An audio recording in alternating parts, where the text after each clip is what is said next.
Hi, welcome back to Books on the Go. I'm Anna, and apologies, it's been such a long time since my last video. So much has been happening. I think I need to do a whole separate coffee and catch up and debrief on March and even the first half of April. I was sick last week with influenza A, so I've lost a week already in April, so I'm playing catch up, but I wanted to do a quick video to talk about Aussie April, the readathon that Jaclyn and Doris are hosting, which I'm excited about. And it's easy, I mean, it should be easy for me living in Australia to find books for it, and it's just a good excuse to sort of get my Australian books together and focus on them a little bit. So I'll go straight into the books. The first prompt is a new Aussie release that you've seen reviewed on Booktube or Instagram. And this one I am going to do Flames by Robbie Arnott. That's it there. Gorgeous cover. It's not super new anymore, but I saw Simon Savage raving about this on his channel, Savage Reads, and Sean Mooney and I are buddy reading this, and I'm also reading it with Annie, my co-host on Books on the Go podcast, and I think Joe Smith is buddy reading it with us, and Sean mentioned someone else, and I feel bad now I don't have their name handy, so it's going to be a really fun read, and we will be talking about it on the podcast, and hopefully with Sean making a special guest appearance on that one, so stay tuned. I've just started it, and after the first couple of pages I was wary. I wasn't quite sure what was happening, but I'm actually really into it now. I'm only a few pages in, so I'm hopeful for this one, and it's set off the coast. Well, so far set off the coast of Tasmania, and the character that I've met so far was a tuna fisherman.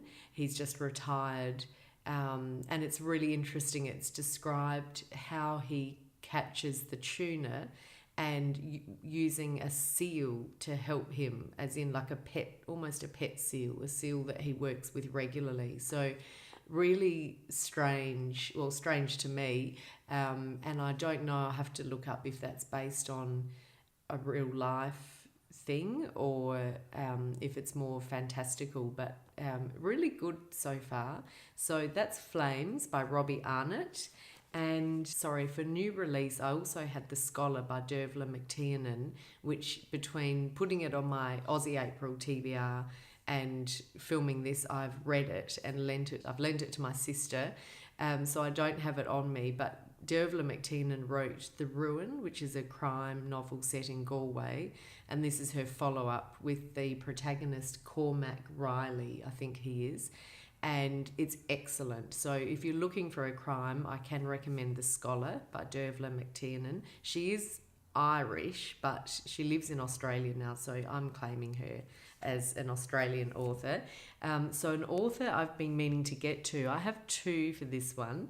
One is The Van Apfel Girls Are Gone by Felicity McLean, and this is her debut novel, and it was in a list that Amanda and I talked about on the podcast of new releases that were coming, and it's been compared with Picnic at Hanging Rock because 3 girls go missing, and it's set in Australia, and the narrator is a young 11-year-old or nearly 12-year-old girl at the time, so it has that similarity, and then she comes back to Australia as an adult and she's still reliving that night that the girls disappeared. And Amanda and I both saw that and wanted to read it, and so we'll do it for the podcast, and I've actually just finished it, so I won't say much more now. I'm still thinking about it actually, so it was good. It's quite an easy read, and I'm just sounding a bit uncertain because I don't think I loved the ending, and because that's the last impression you have of the book, it kind of makes me a bit more hesitant to recommend it than I would have been maybe, but I think it will be a good one to discuss, so I'll see what Amanda thought once she's finished. That's The Van Apfel Girls are gone. And then I've got another one for this, which is an author called Peter Pilates, and the book I've got is Down the Hume, which I think is his first novel. And he was on a list of authors, Australian authors, that somewhere I saw that recommended him, and Sarah Schmidt has just recommended him as well on Instagram, and he has a new one coming out.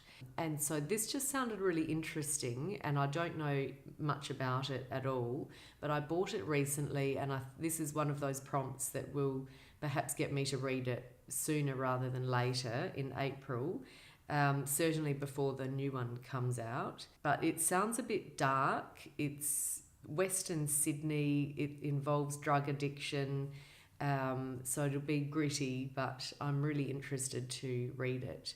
So new Australian author, Peter Pilates, or new to me.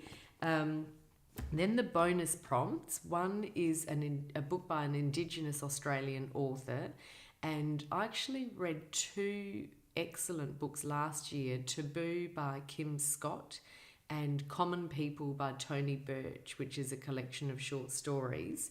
But I didn't have any on my shelf that I hadn't yet read, but I did have The Best Australian Stories, and it's actually from 2017, and so I've had it for over a year and hadn't got to it yet, which is terrible.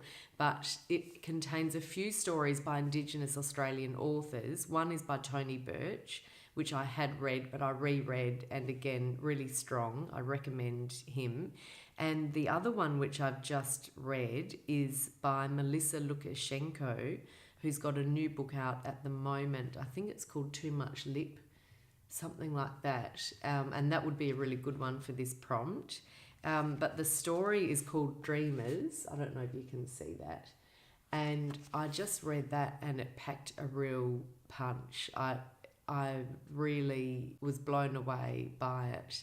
It was very moving and, very, very, very strong. So I recommend Melissa Lukashenko. I'll definitely look out for her other books.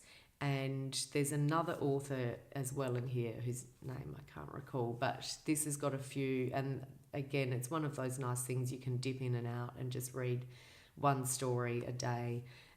So it's been nice to rediscover this because it has been on my shelf and I should have read it sooner, but this happens. And the last bonus prompt, and indeed the last prompt, is a Stella listed book, which can be from any year. So the Stella Prize is the prize for women's writing in Australia, and it can be fiction or non-fiction, interestingly. Last year, the winner was Tracker by Alexis Wright, which Annie and I did on the podcast. And this year, it's being announced actually tonight, and I've read two from the shortlist, so I'll discuss both of them. One is Axiomatic by Maria Tumarkin. This was excellent. It's non-fiction. It's a series of essays, although she says it's not essays, but I think that's just because they're more than an essay, but that's the easiest way to describe it to someone who doesn't know anything about the book. But it's she takes a series of axioms like time heals all wounds, history repeats itself, give me the child at 7 and I'll give you the woman, and there are 5 of them, and then she examines them. And so, for example, with time heals all wounds, that's the axiom, and then she goes in and explores a school and a family in the aftermath of a youth suicide, and there are lots of trigger warnings for the book because Maria Tumarkin doesn't shy away from anything in terms of examining things and really wanting to get to the truth of the matter, and how we as humans cope with trauma and how the past plays into the present. So she goes into the school, she speaks to the sister, and it almost makes a mockery of this idea that time heals all wounds, because that sounds so trite.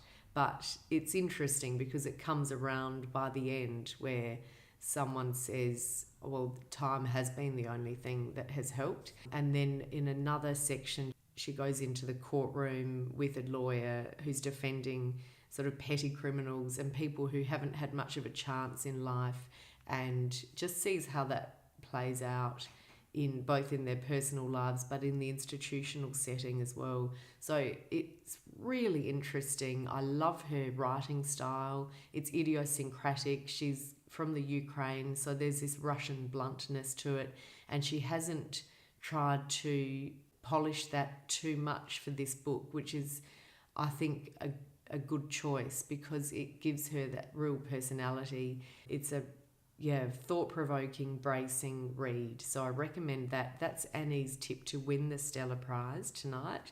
We'll see. It's a really strong book. So that's Axiomatic. And the other one I've read, which was recommended to me by a friend, is the Erratics by Vicki, Laveau, Harvie. And this is dazzling. And it was so interesting because I read Axiomatic and knowing that that's possibly the favourite to win. It's been very buzzy. It stands up to all the buzz.